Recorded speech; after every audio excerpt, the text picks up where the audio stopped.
The Ibiza update of course dropped for TDU Solar Crown last week, and it begs the question, is it worth going back to if you're like me, maybe a TDU superfan, you played it for a bit and just kind of dropped it for a while and lost interest, or if you have been one of the people who's been holding out to wait for it to get a bit cheaper and add some more content and fix some of the huge issues which this game had, one of the worst rollouts of any racing game really I've ever seen. Is it worth getting into it now? Well, it's a bit of a multifaceted answer. A lot of people seem to be falling on one side of the fence or the other. Either they really seem to love the game and forgive everything, or they really hate the game, never want to touch it or talk about it again. I'm on neither end of that. See, I think there's lots to love about the game, and in fact, I'm glad I did it, because I left it quite a few days before I even bothered to take a look, which even a super fan like me can't even be bothered to play the game when the new update first drops. But now that I have played Ibiza, I've completed basically most, if not all, that there is to do on the map in a day. Now, granted, that was a very full day of gameplay, but still, that's kind of crazy if you compare that to the past.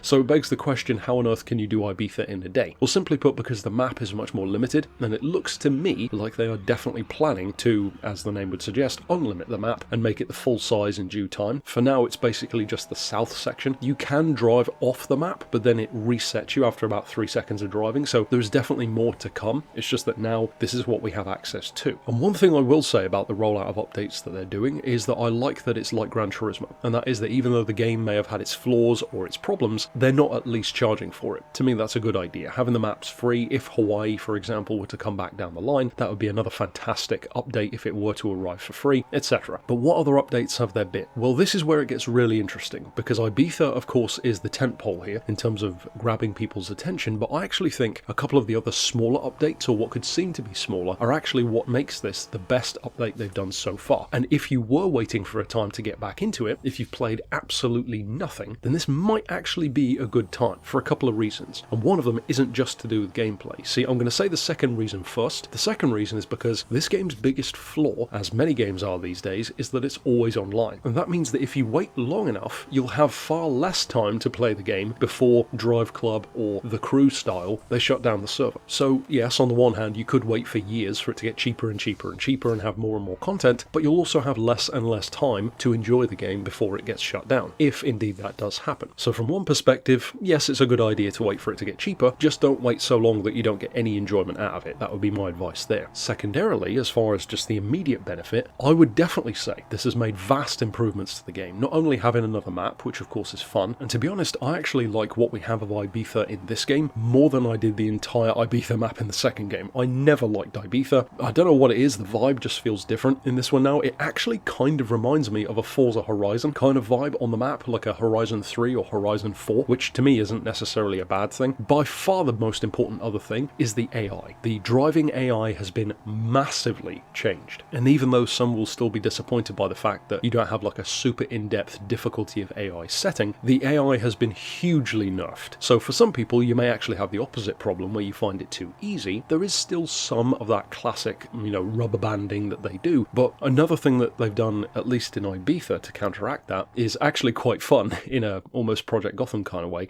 and that is that the races, or at least the majority of the races, what few of them there are at the moment on Ibiza, actually have railings around the corners, which initially seems like, oh, I don't really want that, but it's actually great because you can just bounce off all the walls and destroy the AI. You still, of course, have to put some effort in, and having the best car on the grid will always be the best approach in this game, because if you've got something like an Audi TT or an Aventador or a Porsche 918 in their respective classes, you're always going to have the natural advantage because you've already got the best car you can get, or a Porsche Cayenne or the V8 buggy, whatever it happens to be for that particular race. Another thing I noticed, which initially took me off guard because the car seemed to be just bouncing off the red line for no apparent reason, I must have accidentally pressed the shift down button, because as many of you know, I like to drive auto most of the time in games because I'm just lazy that way. In this game, it has something like the Ride series has, which I actually really love, which is a semi-automatic gearbox. So it's automatic most of the time, but then if you find that it's being a bit too sluggish, you can hit a button on your controller, drop it down a gear, and then after a few seconds, much like if you use the paddle shift on a real car, it will, for those of you who have one, you'll recognise this, if you've got your car in drive and then you drop it using the paddles to overtake someone, after a few seconds, the car will go back into auto mode. And that's exactly what the game was doing, except the problem was it would do it almost immediately. So you drop it down a gear, but then it would kick it back up again. Now if you do it, it acts much more so like a realistic automatic to paddle shift back to automatic. The car will stay in that gear and then bounce off the red line until you change up, and then it will stay in that mode for a bit longer, say, I don't know, maybe 5 to 10 seconds before it goes back to full automatic. So that feels much more authentic to how the gearbox should feel if, like me, you like to drive in semi-auto mode. The new vehicles are mostly kind of throwaway. At the moment, it's two interesting ones. One of them takes a lot more work to unlock, which is like a season pass kind of car where you play through the,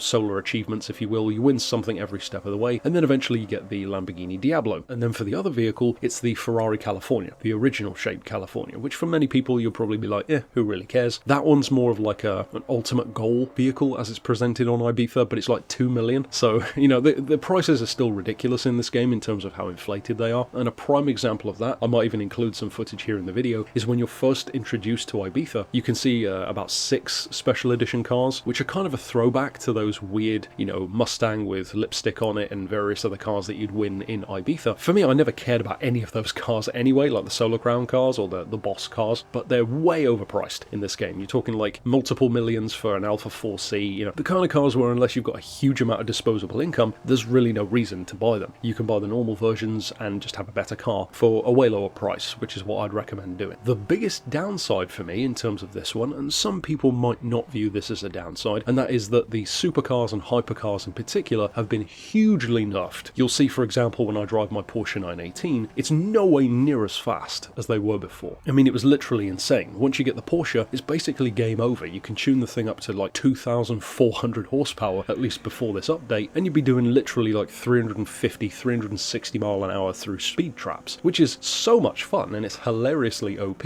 Now it's no way near that. You're looking at, what is it, like 1,200, 1,400 horsepower, somewhere around there. So still very impressive. It's not OP anymore. I think, as I said, that's probably done so that the combination with the AI being a bit easier isn't too ridiculously easy. It's a bit of a mixed bag, but I would say, as you can kind of tell, it's mostly positive. I actually think this is probably the best update they've done. The server issues I know remain for some people, but I think that might be more of a regional thing, or maybe based on your internet connection, as it always will be for certain games, which of course is a fundamental flaw of the whole game. We can complain about that if we want to, but that's never actually going to change, because, that's just the kind of game that this is. If that is a deal breaker for you, then I don't think that's ever going to change. But for those who maybe just had the occasional issue, or who wanted to get back in the game but wanted more to do, or to fix the AI and have some physics tweaks and etc., I think it might actually be a good time to get back in. And particularly since the game, I don't know if it still is, but it was on sale, so if you get the game cheaper, then yeah, I'd say it's actually probably a pretty good time to get into TDU Solar Crown. The servers are way better, the AI is vastly improved, the cars have been nerfed, but you wouldn't know that if you haven't played the game before. You wouldn't know the difference. The new map, the new cars, the new events. The biggest glaring issue for me at the moment, now that the server, at least for me, works pretty well, is unfortunately that the amount of events in the game just is not enough. And I know they have the seasonal events and stuff, but you can clear out every event in the game relatively quickly if you just focus in on that. The thing that takes the most time is unlocking all the roads. If you do that first, you'll earn a ton of extra cash, but then once you've done the races, you'll find that there are loads of cars that you don't have, and the events don't really pay out that well, especially once you've already done them once or twice. They really need to fix the economy of the game. The cars are way overpriced, and then the events don't pay out that much, which is a shame because it means that what was a really enjoyable experience for me at certain points would then not even slow down, it would literally hit a wall where you'd just have a great time, you'd be getting better and better cars, end up with this crazy Porsche 918 and having tons of fun, and then you just literally hit a wall where you've run out of events, and now you can't really earn anywhere near as much money anymore. So they really do need to fix that in particular for me. Depending on the price of the game currently, if you do get the chance to get it cheaper, there is still more than enough for a new player in particular to do and still get your money's worth before getting bored. Like I said, you could wait even longer. Say if you waited a year, doubtless it would be even cheaper. There would be multiple extra updates, maybe even Hawaii, perhaps motorcycles, we'll have to see by then. The casino I believe is due to be added around a year away, so all of that could be there, but like I said, you'll also be a year closer to the game not being around anymore, potentially down the line. So it's a bit of a way up in terms of what you want to risk versus the reward. So give me your thoughts. If you've been playing it, have you been enjoying it? And if you haven't bought the game yet, is this maybe the time that you're going to try it, or are you going to still hold off? Ultimately, I'll cover more TDU in the future as interesting stuff drops. That's it for my thoughts. As I said, I'll see you next time, and thanks for watching.